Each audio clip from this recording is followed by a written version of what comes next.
வணக்கம். ஜூலை 15ஆம் தேதி இன்னைக்கான 2வது பதிவு. பங்குச்சந்தையில் நடந்த சில விஷயங்களை விரைவாக பார்க்கலாம். முக்கியமான தகவல், நான் செபி ரெஜிஸ்டர்ட் அட்வைசர் கிடையாது. நம்ம சேனல்ல இருந்து எப்போதுமே ஸ்டாக் ரெக்கமெண்டேஷன்ஸ் கிடையாது. யூடியூப் சேனல் மட்டும் இல்லைங்க, மற்ற சோஷியல் மீடியா பிளாட்ஃபார்மான இன்ஸ்டாகிராம், வாட்ஸ்அப், டெலிகிராம்ல இருந்து கூட நம்ம ஸ்டாக் ரெக்கமெண்டேஷன்ஸ் வழங்குவதில்லை. மேலும் பணத்தை வாங்கிட்டு எந்த சேவையும் வழங்குவது இல்லை. பல போலியான குரூப் இயங்கிட்டு இருக்கு. தயவு செய்து ஜாகிரதையாக இருங்க. இந்த வீடியோவில் காட்டக்கூடிய அனைத்து கம்பெனிகளும் வெறும் இன்ஃபர்மேஷனல் பர்பஸ்க்காக மட்டுமே முதலீடு செய்யுங்கன்னு சொல்கிற வீடியோ கிடையாது. எந்த ஒரு முதலீட்லையும் ரிஸ்க் இருக்கும். ரிஸ்க் புரியாமல் இன்வெஸ்ட் செய்யாதீங்க. ரிஸ்க் புரியலன்னா தயவு செய்து இன்வெஸ்ட்மெண்ட்டை தவிர்த்துருங்க. நம்ம ருபி டிரைவர் சேனலை ஆதரிக்கிற அனைத்து நல்ல உள்ளங்களுக்கும் நன்றி. நேற்று நம்ம செய்தி பார்த்துருந்தோங்க. அமெரிக்க அதிபர் ஸ்ட்ரெயிட் ஆஃப் ஹார்மஸில் வரி விதிக்க இருக்கிறாரு, டோல் போட இருக்கிறாரு. 20% அவர் கட்டணம் வசூலிப்பதற்கான வாய்ப்புகள் இருக்குன்ற செய்தி நம்ம பார்த்துருந்தோம். இப்போ அதை அவர் பின் வாங்கியிருக்கிறாருன்னு செய்தி வெளியே இருக்குது. அதற்கு பதிலாக கல்ஃபில் இருக்கக்கூடிய நாடுகள் அமெரிக்காவில் முதலீடு செய்கிற மாதிரியான ஒரு டீல் எட்டப்படும்னு அமெரிக்க அதிபர் சொல்லியிருக்கிறாரு. அது மட்டுமல்ல, ஈரானுக்கு மிரட்டல் விட்டுருக்கிறாரு டொனால்ட் ட்ரம்ப். விரைவில் ஒரு டீலை எட்டுங்க, இல்லைனா அடுத்த வாரம் உங்களுடைய மின் உற்பத்தி நிலையங்கள் மற்றும் பாலங்கள் மீது தாக்குதல் நடத்தப்படும்னு மிரட்டல் விட்டுருக்கிறாரு. யூஎஸ் ஸ்டாக் மார்க்கெட்ஸ் நேற்று நல்லா பர்ஃபார்ம் பண்ணியிருந்திருக்கு. அதற்கு ஒரு முக்கிய காரணம், ஜூன் மாதத்திற்கான இன்ஃப்ளேஷன் டேட்டா வெளியாயிருக்கு. எதிர்பார்த்ததை காட்டிலும் குறைவாக இன்ஃப்ளேஷன் நம்பர்ஸ் வெளியாயிருக்குன்னு வல்லுநர்கள் கருத்து தெரிவிச்சிருக்கிறாங்க. இதன் காரணமாக ஃபெடரல் ரிசர்வ் இன்ட்ரெஸ்ட் ரேட்டை உயர்த்துவதற்கான வாய்ப்புகள் குறையும்னு வல்லுநர்கள் கருத்து தெரிவிச்சிருக்கிறாங்க. மே மாதத்துடன் ஒப்பிடும்போது இன்ஃப்ளேஷன் 0.4% விழுந்திருக்கு. கடந்த 6 ஆண்டுகளில் ஒப்பிடும்போது முதல் முறையாக இந்த மாதம் தான் அவங்களுக்கு கீழே போயிருக்குங்க. சிபிஐ இன்ஃப்ளேஷன் கீழே போயிருக்கு. ஆனால் போன ஜூன் மாதத்துடன் ஒப்பிடும்போது, போன ஆண்டு ஜூன் மாதத்துடன் ஒப்பிடும்போது 3.5% அதிகரிச்சிருக்கு. அதாவது போன வருடம் மே மாதத்துடன் ஒப்பிடும்போது 4.2% அதிகரித்திருந்தது. போன ஆண்டு ஜூன் மாதத்துடன் ஒப்பிடும்போது 3.5% அதிகரிச்சிருக்கு. ஸோ இன்ஃப்ளேஷன் அதிகரிச்சிருக்கு. ஆனால் போன மாதம் எவ்வளோ அதிகரித்ததுன்னு பார்க்கும்போது குறைவாகத்தான் அதிகரிச்சிருக்கு. நேற்று டவ் ஜோன்ஸ் ஃப்ளாட்டாக இருந்திருக்குங்க. S&P 500 0.4% அதிகரித்தது. நாஸ்டாக் 0.9% நேற்று அதிகரித்தது. சைனாவுடைய ஜிடிபி வளர்ச்சி 4.3% இருந்திருக்கு. தகவல் கிடைத்தது மணி கண்ட்ரோல். இது போன குவார்ட்டருக்கான நம்பர்னு நினைக்கிறேங்க. 3 ஆண்டுகளில் ஒப்பிடும்போது இதுதான் குறைவான நம்பர்ஸ் வந்திருக்கு ஜிடிபி வளர்ச்சிக்கு. அவங்க வைத்திருக்கக்கூடிய டார்கெட் 4.5லிருந்து 5%. அதை காட்டிலும் குறைவாகத்தான் வந்திருக்கு. ஆயில் விலை மறுபடியும் அதிகரிச்சிருக்கு. ஒரு பேரலுக்கு $86 பக்கத்தில் இப்போ பிரெண்ட் க்ரூட் ட்ரேட் ஆகிட்டு இருந்த தகவல் வெளியாயிருக்கு.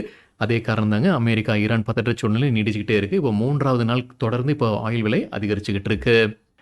ஏஷியன் மார்க்கெட்ஸ் இன்றைக்கி பாசிட்டிவாக இருந்திருக்குங்க. குறிப்பாக சவுத் கொரியாவுடைய காஸ்பி 6% அதிகரித்தது நம்ம காலையில் டைமில்.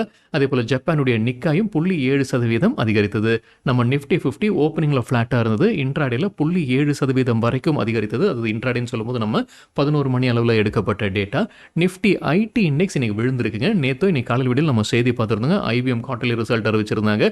அதன் காரணமாக அங்கே ஸ்டாக்ஸ் விழுந்திருக்கு. இன்ஃபோசிஸ், விப்ரோ யூஎஸ்ஏல லிஸ்டே இருக்குது. அமெரிக்க டெபாசிட்டரி ரிசீப்ஸாக அவங்களும் வீழ்ச்சியாக பார்த்துருந்தாங்கன்ற செய்தி நம்ம பார்த்துருந்தோம். ஸோ நிஃப்டி ஐடி இண்டெக்ஸ் இன்றைக்கி ஓப்பனிங்கில் 1% ரெட்டில் ஓப்பன் ஆயிருக்கு. இன்ட்ராடேயில் 1.7% வரைக்கும் வீழ்ச்சியாக பார்த்துருக்கு Nifty IT index. Anand Rathi share and stock brokers நேற்று குவார்ட்டர்லி ரிசல்ட் அறிவிச்சிருந்திருக்காங்க. அதற்கான ரியாக்ஷன் இன்னைக்கு இன்ட்ராடேயில் 6% விழுந்திருக்கு. Q1 கன்சாலிடேட்டட் டோட்டல் இன்கம் 247 கோடி ரூபாய், குவார்டர் ஆன் குவார்ட்டர் 4% விழுந்திருக்கு. நெட் ப்ராஃபிட் 23 கோடி ரூபாய், குவார்டர் ஆன் குவார்ட்டர் 44% விழுந்திருக்கு.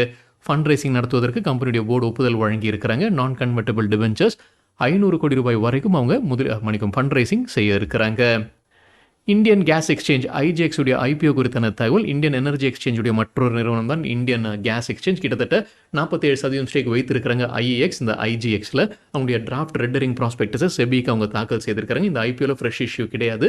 அனைத்துமே ஆஃபர் ஃபார் சேல், அதாவது ஆல்ரெடி எக்ஸிஸ்டிங் ஷேர் ஹோல்டர்ஸ் விற்பனை செய்வது. 1.67 கோடி ஈக்விட்டி ஷேர்ஸ் விற்பனைக்கு வருவதற்கான வாய்ப்புகள் இருக்குது. இந்தியன் எனர்ஜி எக்ஸ்சேஞ்சை தவிர்த்து வேறு யாரெல்லாம் ஷேர் ஹோல்டர்ஸாக இருக்கிறாங்க, ப்ராமினெண்ட்டாக இருக்கிறவங்க யாருன்னு பார்க்கும்போது ONGC இருக்கிறாங்க, GAIL, Torrent gas, Adani Total gas மற்றும் இந்தியன் ஆயில் கார்பரேஷன் ஷேர் ஹோல்டர்ஸாக இருக்கிறாங்க. NBCC தரப்புல ஒரு அப்டேட் இருக்குது. HSCCயை இணைப்பதற்கு கம்பெனியுடைய போர்டு ஒப்புதல் வழங்கி இருக்கிறாங்க. இரண்டுமே அரசுடைய நிறுவனங்கள் தான். HSCCயில் ஏற்கனவே NBCC 100% ஸ்டேக் வைத்திருந்திருக்கிறாங்க. இப்போ மர்ஜருக்கு போர்டு ஒப்புதல் வழங்கி இருக்கிறாங்க. eastmytrip.com தரப்புல ஒரு அப்டேட் இருக்குது. ஜார்க்கண்ட் அரசுடன் அவங்க ஒரு MOU சைன் பண்ணியிருக்கிறாங்க. டிஜிட்டல் டூரிசத்தை ஊக்குவிப்பதற்காகத்தான் இந்த ஒப்பந்தம்னு சொல்லியிருக்கிறாங்க. eastmytrip.com. டெலிவரி நிறுவனம் தரப்பில் ஒரு அப்டேட் இருக்குது. கம்பெனியுடைய சப்சிடரி நிறுவனம் தான் டெலிவரி ஃபினான்ஷியல் சர்வீசஸ். இந்த சப்சிடரி நிறுவனத்திற்கு RBI அப்ரூவல் கிடச்சிருக்கு. டைப் 2 NBFC ND ரெஜிஸ்ட்ரேஷனுக்கு அப்ரூவல் கிடச்சிருக்கு. சோபா லிமிடெட் அவங்களுடைய குவார்ட்டர்லி ரிசல்ட் ஜூலை 20ஆம் தேதி வெளியிட இருக்கிறாங்க. கூடவே ஃபண்ட் ரைசிங் குறித்து முடிவெடுக்க இருப்பதாக சொல்லியிருக்கிறாங்க சோபா. அது பெரும்பாலும் நான் கன்வெர்ட்டிபிள் டிபென்ச்சர்ஸ், பிரைவேட் பிளேஸ்மெண்ட் வழியாக ஃபண்ட் ரைசிங் நடத்துவதற்கான வாய்ப்புகள் இருக்கு. கெப்பாசிட்டி இன்ஃப்ரா இன்னைக்கு இன்டர்டேல நல்லா பர்ஃபார்ம் பண்ணியிருக்காங்க. 9% அதிகரித்தது. இன்டர்டேன்னு சொல்லும்போது நம்ம 11 மணி அளவில் எடுக்கப்பட்ட டேட்டா. மும்பையிலிருந்து அவங்களுக்கு ஒரு கான்ட்ராக்ட் கிடைச்சிருக்கு. 482 கோடி ரூபாய்க்கான ஆர்டர். யார்கிட்ட இருந்து? 25 டவுன் டவுன் ரியாலிட்டி லிமிடெட் கிட்ட இருந்து கிடைத்த ஆர்டர் இது. ஐடிபிஐ பேங்க் நேற்று நல்லா பர்ஃபார்ம் பண்ணியிருந்திருக்காங்க. நம்ம செய்தி பார்த்துருந்தோங்க. அரசு மறுபடியும் மீட்டிங்கை துவங்கி இருக்கிறாங்க. அவங்களுடைய டிஸ்இன்வெஸ்ட்மெண்ட் ப்ராசஸை துவங்கி இருக்கிறாங்கன்ற செய்தி நம்ம பார்த்துருந்தோம். இதற்கு இப்போ விளக்கம் கொடுத்துருக்காங்க ஐடிபிஐ பேங்க். எந்த தகவலும் அரசு கிட்ட இருந்து இது வரைக்கும் வரலன்னு சொல்லியிருக்கிறாங்க. அவங்க ஆமான்னு சொல்ல, இல்லைன்னு சொல்ல, இது வரைக்கும் அரசு கிட்ட இருந்து எந்த விளக்கமும் வரலன்ற தகவல் கொடுத்துருக்காங்க ஐடிபிஐ பேங்க். சன்ஃபார்மா தற்போது ஒரு அப்டேட் இருக்குது. சவுத் ஆஃப்ரிக்கன் அத்தாரிட்டிஸ் கிட்ட இருந்து அவங்களுடைய ஒரு மருந்துக்கு அனுமதி கிடைச்சிருக்கு. அதை லான்ச் பண்ண இருக்கிறாங்க. டைப் 2 டயபெட்டிஸ் சிகிச்சைக்கு பயன்படுத்தக்கூடிய மருந்து ஜென்ரிக் செமக்ளூடைடு.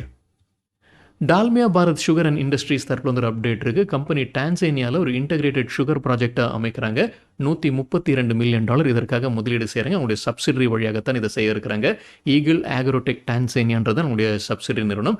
என்ன உற்பத்தி திறனில் இதை அமைக்க இருக்கிறாங்கன்னா ஆண்டிற்கு 70,000 MT, அதுக்கப்புறம் அதை அதிகரிக்க இருக்கிறாங்க 1,50,000 MT ஆண்டிற்கு.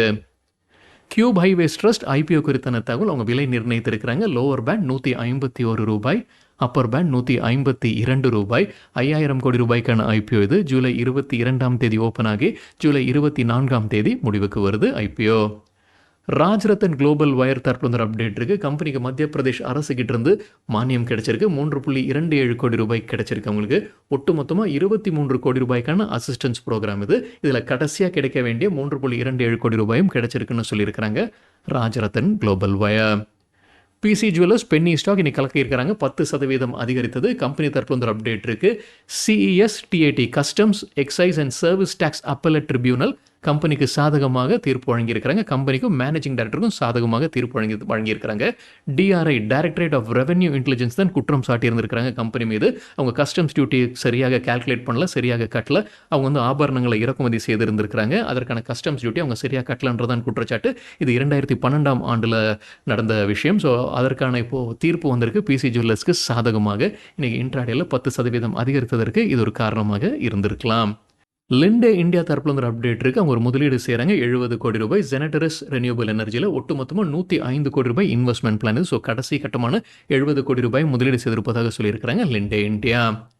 டெக்ஸ்மேக்கோ ரயில் அண்ட் இன்ஜினியரிங் தரப்புல ஒரு அப்டேட் இருக்குது. கம்பெனியுடைய chief financial officer Kishore Kumar ராஜினாமா செய்திருக்கிறாரு. தனிப்பட்ட காரணங்களால் ராஜினாமா செய்வதாக அப்டேட் கொடுத்திருக்கிறாங்க. தமிழ்நாடு மர்கன்டைல் பேங்க் இன்னைக்கு இன்ட்ராடேல 5% அதிகரித்தது. கம்பெனி தரப்புல ஒரு அப்டேட் இருக்கு. என்ஃபோர்ஸ்மெண்ட் டைரக்டரேட் கம்பெனி மீது ஒரு குற்றச்சாட்டு வைத்திருந்திருக்கிறாங்க. 40,800 ஈக்விட்டி ஷேர்ஸ் டிரான்ஸ்ஃபரில் ஃபெமா வயலேஷன் நடந்திருக்கின்ற குற்றச்சாட்டு.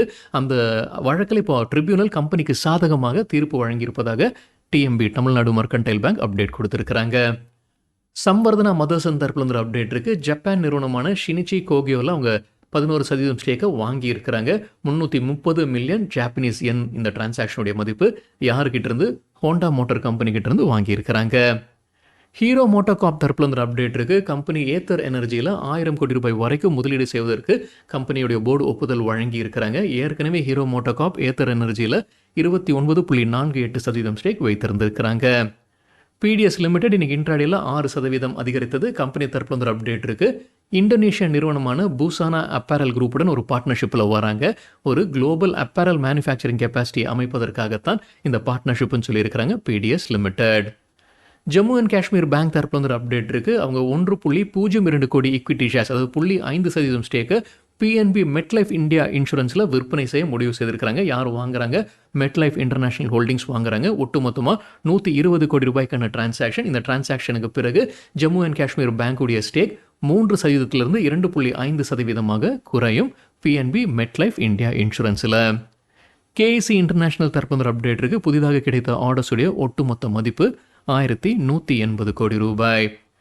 ஐசிஐசிஐ லொம்பார்ட் தரப்புல ஒரு அப்டேட் இருக்கு. ஒரு ட்ரிபியூனல் கம்பெனிக்கு எதிராக தீர்ப்பு வழங்கியிருக்கிறாங்க. கிட்டத்தட்ட 78 கோடி ரூபாய் கட்ட சொல்லியிருக்கிறாங்க. அது மட்டும் இல்லாம இன்ட்ரெஸ்ட்டும் கட்டணும். ஆண்டிற்கு 7.5%. யாருடனான வழக்குன்னா roadways solutions Narayanpur roads projects private limited. இவங்க தான் வழக்கு போட்டிருக்கிறாங்க. ஏன்னா அவங்க பாரதி ஆக்ஸா ஜெனரல் இன்சூரன்ஸ் கம்பெனியோட கிட்ட தான் இன்சூரன்ஸ் எடுத்திருந்தாங்க. இது 2021 நடந்த விஷயம். இந்த Bharti AXA general insurance company ICICI Lombard அதற்கு பிறகு வாங்கியிருக்கிறாங்க செப்டம்பர் 2021. ஸோ ஐசிஐசிஐ லொம்பார்ட் வந்து இப்போ இந்த பெனால்ட்டியை கட்டி ஆக வேண்டும்ன்ற தகவல் கொடுத்திருக்கிறாங்க. ஆனால் அவங்க சட்ட ரீதியாக இதை அணுக இருப்பதாகவும் சொல்லியிருக்கிறாங்க ஐசிஐசிஐ லொம்பார்ட். ஆர்பிஎல் பேங்க்குக்கு கேர் ரேட்டிங்ஸ் கொடுத்துருக்கிற கிரெடிட் ரேட்டிங் வெளியிட்டிருக்கிறாங்க. அப்கிரேட் ஆயிருக்கு லாங் டேர்முக்கு AA- AAA உயர்த்தப்பட்டிருக்கு. Outlook stable. Chambal fertilisers and chemicals தரப்புல ஒரு அப்டேட் இருக்கு. இன்கம் டேக்ஸ் கமிஷனர் அவங்களுக்கு எதிராக தீர்ப்பு வழங்கியிருக்கிறாங்க. இன்கம் டேக்ஸ் டிபார்ட்மெண்ட் 1.9 கோடி ரூபாய்க்கான நோட்டீஸ் அனுப்பியிருக்கிறாங்க. இவங்க முறையீடு செய்திருக்கிறாங்க. ஆனால் அங்கேயும் அவங்களுக்கு எதிராகவே தீர்ப்பு வந்திருக்கு. இதையும் எதிர்த்து மேல்முறையீடு செய்ய இருப்பதாக சொல்லியிருக்கிறாங்க Chambal fertilisers and chemicals. Utkarsh small finance bank தரப்பு ஒரு அப்டேட் இருக்கு. கேர் கொடுத்துருக்கிற கிரெடிட் ரேட்டிங்கை வெளியிட்டிருக்காங்க. டவுன் கிரேட் நடந்திருக்கு லாங் டேர்முக்கு. ஏலேருந்து A- குறைச்சிருக்கிறாங்க. Outlook stable. ஒரு கிரெடிட் ரேட்டிங்கை எப்படி புரிந்து கொள்ளலாம், அதிகபட்ச ரேட்டிங் என்ன, குறைவான ரேட்டிங் என்ன அப்படின்னு நம்ம வேறொரு வீடியோவில் டீட்டெயிலாக பேசியிருக்கோம். அந்த வீடியோட லிங்க் இந்த வீடியோட டிஸ்கிரிப்ஷனில் இருக்குது. Oil marketing companies BPCL, HPCL மற்றும் இந்தியன் ஆயில் கார்பரேஷன் தரப்புல ஒரு அப்டேட் கொடுத்துருக்காங்க. அவங்க பெட்ரோல் பங்க்ஸ்ல எல்லாமே இப்போ இன்ஸ்பெக்ஷன் நடத்தி வராங்க. திடீர் சோதனையில் ஈடுபட்டு வருவதாக சொல்லியிருக்காங்க. ஏன்னா சோஷியல் மீடியாவில் நிறைய பிரச்சனைகள் ரிப்போர்ட் ஆகிட்டு இருக்குங்க. இந்த மைலேஜ் பிரச்சனை இருக்குது, வண்டியில் வந்து பிரச்சனை ஏற்படுது அப்படின்ற குற்றச்சாட்டு இருந்துகிட்டு இருக்கு. அதனால் இப்போ அவங்களுடைய பெட்ரோல் பம்ப்ஸ்ல எல்லாமே அவங்க திடீர் சோதனை நடத்திட்டு வராங்கன்ற செய்தி வெளியாகி இருக்கு. ஐஓசி திடீர் சோதனை 10,000க்கும் மேற்பட்ட சோதனையை நடத்தி இருக்கிறாங்க. பிபிசிஎல் கிட்டத்தட்ட 1000 சோதனைகள், ஹெச்பிசிஎல் 2100க்கும் மேற்பட்ட சோதனைகளில் ஈடுபட்டிருக்கிறாங்க. ஆனால் இதுவரைக்கும் எந்த பிரச்சனையும் கண்டறியப்படலன்ற அப்டேட் கொடுத்திருக்கிறாங்க. ஆயில் மார்க்கெட்டிங் கம்பெனிஸ்க்கு மார்கன் ஸ்டான்லி என்ன ரேட்டிங் டார்கெட் கொடுத்திருக்கிறாங்க. டார்கெட் பிரைஸ் உயர்த்தி இருக்கிறாங்க. இந்தியன் ஆயில் கார்பரேஷன், ஹெச்பிசிஎல் மற்றும் பிபிசிஎலுக்கு தொடர்ந்து 3 நிறுவனங்களுக்கும் அவங்க ஓவர் வெயிட் ரேட்டிங் தான் கொடுக்குறாங்க Morgan Stanley. Indian oil corporation அவங்க கொடுத்துருக்கிற டார்கெட் 217, முன்ன சொன்னது 202, இப்போ 140 பக்கத்தில் ட்ரேட் ஆகிட்டு இருக்கு ஐஓசி. ஹெச்பிசிஎலுக்கு கொடுத்துருக்கிற டார்கெட் 588, முன்ன சொல்லியிருந்தது 511, இப்போ 400 பக்கத்தில் ட்ரேட் ஆகிட்டு இருக்கு ஹெச்பிசிஎல். பிபிசிஎலுக்கு அவங்க கொடுத்துருக்கிற டார்கெட் 444, முன்ன சொல்லியிருந்தது 385, இப்போ 310 பக்கத்தில் ட்ரேட் ஆகிட்டு இருக்கு பிபிசிஎல். பயோகான் குறித்து நேற்று நம்ம செய்தி பார்த்துருந்தோங்க. ஒரு பிளாக் டீல் நடந்திருக்கு. மைலான் விற்பனை செய்திருப்பதற்கான வாய்ப்பு இருக்குன்னு இப்போ என்டிடிவி ப்ராஃபிட்டில் உறுதி செய்திருக்கிறாங்க. ஆமாம், 4.6 கோடி ஈக்விட்டி ஷேர்ஸை விற்பனை செய்திருக்கிறாங்க. ஒரு ஷேர் விலை 400 ரூபாய்னு டிரான்சாக்ஷனை நடத்தியிருக்கிறாங்க. யார் பயர்ஸாக இருக்கிறாங்க, சில பயர்ஸுடைய பெயர்கள் விரைவாக பார்க்கலாம். ICICI prudential mutual fund, Authum investment and infra, Aditya Birla sun life mutual fund, Canara Robeco mutual fund, Franklin Templeton mutual fund, HDFC mutual fund, HDFC life insurance company, IDFC mutual fund, ICICI prudential life insurance company, Kotak Mahindra mutual fund, Mirae asset mutual fund, Morgan Stanley Asia Singapore, SBI mutual fund, Societe Generale, Vanguard emerging markets shares index fund மற்றும் Whiteoak capital mutual fund. பயோகானுக்கு Bernstein தொடர்ந்து under perform rating கொடுக்குறாங்க. இது இந்த black deal நடந்ததற்கு பிறகுங்க. எதிர்பார்க்குற target 326, இப்போ 435 பக்கத்தில் trade ஆகிட்டு இருக்கு பயோகான். டேம் கேபிட்டல் தொடர்ந்து பை ரெக்கமெண்டேஷன் கொடுக்குறாங்க பயோகானுக்கு. எதிர்பார்க்குற டார்கெட் 495 ரூபாய். ஐக்கியா ஃபர்னிச்சர் பிஸ்னஸில் இருக்கக்கூடிய ஸ்வீடன் நிறுவனம் அவங்க இந்தியாவில் முதலீடு செய்ய இருக்கிறாங்க. முதலீடு இரட்டிப்பாக்குறதுக்காகன்ற தகவல் வெளியே இருக்குது. 21,000 கோடி ரூபாய். எதுடன் ஒப்பிடுறாங்கன்னா, முன்னே அவங்க சொன்னது 2013ஆம் ஆண்டில் அவங்க சொன்னது 10,500 கோடி ரூபாய் இந்தியாவில் முதலீடு செய்ய போகிறாங்க. ஸோ அதுடன் ஒப்பிடும்போது இப்போ 2 மடங்குக்கு மேலே அவங்க முதலீடு செய்ய இருக்கிறாங்க. 2030க்குள்ளார இந்த முதலீடு இருக்குன்ற தகவல் ஐக்கியா வெளியிட்டிருக்கிறாங்க. இப்போ ஐக்கியாவுடைய டேர்ன் ஓவர் பார்க்கும்போது 2,000 கோடி ரூபாயாக இருக்குது. இது 2030க்குள்ளார அது 8,000 கோடி ரூபாய் ஆக்க வேண்டும், 4 மடங்கு ஆக்க வேண்டும்ன்ற இலக்கு வைத்திருக்கிறாங்க. அடுத்த 3 4 ஆண்டுகளில் 25 கடைகளை திறக்க வேண்டும்ன்ற இலக்கு வைத்திருக்கிறாங்க. 2030க்குள்ளார 30 கடைகள் இருக்க வேண்டும்ன்ற இலக்கு வைத்திருக்கிறாங்க ஐக்கியா. ஃபர்னிச்சர் பிஸ்னஸில் இருக்கக்கூடிய மற்ற நிறுவனங்கள் இதை உன்னிப்பாக கவனிச்சுக்கிட்டு இருப்பாங்க. நேற்று ரிசல்ட் அறிவித்த நிறுவனங்கள் இன்றைக்கி எப்படி பர்ஃபார்ம் பண்ணியிருக்கிறாங்க. டாடா எல்எக்ஸி 5% விழுந்திருக்கு. இது நம்ம 11 மணி அளவில் எடுக்கப்பட்ட டேட்டா. எல்என்டி டெக்னாலஜி சர்வீசஸ் இன்ட்ராடேல 9% அதிகரித்தது. Anand Rathi share and stock brokers இன்ட்ராடேல 6% விழுந்தது. எல்என்டி டெக்னாலஜி சர்வீசஸ் Q1 ரிசல்ட்டுக்கு பிறகு புரோக்கிங் கம்பெனிஸ் என்ன ரேட்டிங் டார்கெட் கொடுத்துருக்காங்க. மோத்திலால் ஓஸ்வால் தொடர்ந்து நியூட்ரல் ரேட்டிங், எதிர்பார்க்குற டார்கெட் 3,400.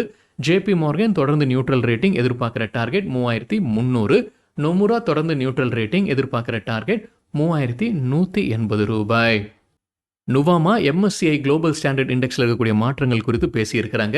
டாரண்ட் ஃபார்மாவுடைய வெயிட்டேஜ் உயர்த்தப்பட்டிருக்கு. அதனால பாசிவ் ஃப்ளோ எவ்வளவு பணம் உள்ள வர இருக்குன்னா $167 மில்லியன் பணம் உள்ள வர இருக்கு. இது எதுடன் ஒப்பிடுறாங்கன்னா ஆவரேஜ் டெய்லி வால்யூம், இந்த ஸ்டாக்குடைய ஆவரேஜ் டெய்லி வால்யூம்னு ஒப்பிடும்போது அது 5.5 மடங்கு அதிகம். MSCI குளோபல் ஸ்மால் கேப் இண்டெக்ஸில் RBL வங்கியை நீக்கி இருக்கிறாங்க. இதனால பாசிவ் அவுட்ஃப்ளோ, வெளியே போகக்கூடிய பணம் $25 மில்லியன் ஷேர்ஸ் விற்பனையாகும்ன்ற எதிர்பார்ப்பு. இது வந்து ஜூலை 17ஆம் தேதியிலிருந்து இது நடைமுறைக்கு வருவதாக மணி கண்ட்ரோலில் தகவல் கொடுத்திருக்கிறாங்க.